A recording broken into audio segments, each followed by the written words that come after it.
How's it going, everybody? This is Dave from Treeline Sports in Norristown, PA, and today we will be field stripping and then reassembling an SKS rifle. This particular one, I believe, is Romanian, but it was carried by Russians, Chinese, Vietnamese, etc. It's a pretty cool little semi-automatic rifle. So the first thing you want to do is take your latch pin, which is back here, you flip it in the up position, and kind of pull it out.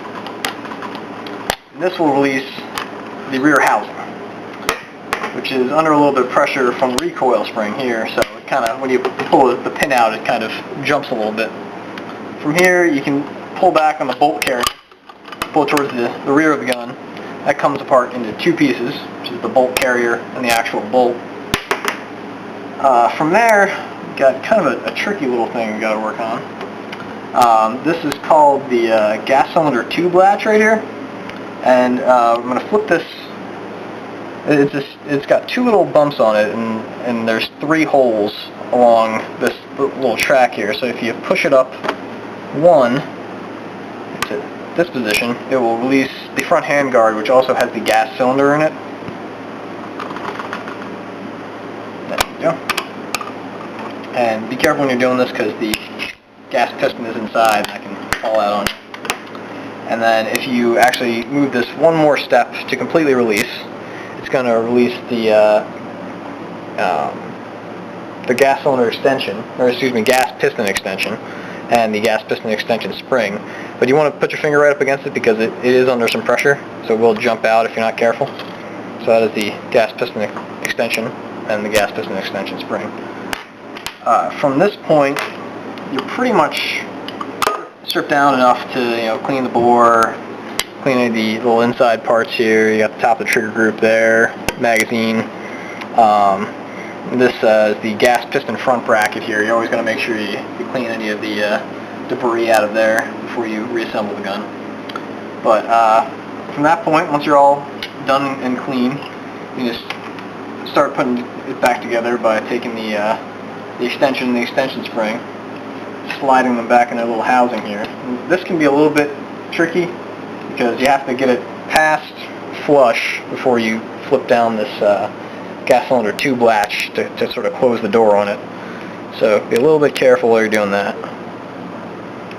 But as you can see, it drops this little door in the way, and that keeps the spring from pushing the extension back out. From that point, you want to take your gas cylinder and your gas piston, put them back together like this.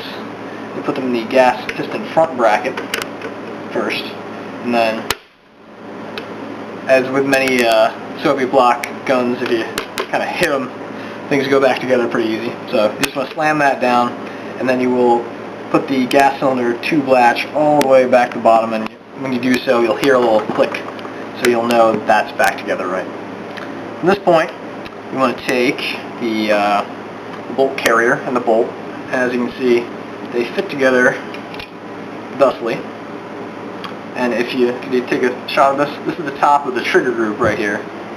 And this is under a little bit of pressure, so when you put this into the gun, you got to press down on that. And then you press it all the way forward, on the gun. And then you want to put back in your recoil spring, which goes in squiggly end first. And that will sit kind of loose here. It's going to press up against the rear housing. So what you'll do then is put the rear housing back on, make sure that your latch pin is fully pulled out, and just there we go. You got to press that forward a little bit, because the spring is pushing against it. Push the latch pin in going upwards. Yeah. Flip it down, close the magazine, and you are reassembled. So, thank you for watching our little video, and look out for more to come in the future. Thanks.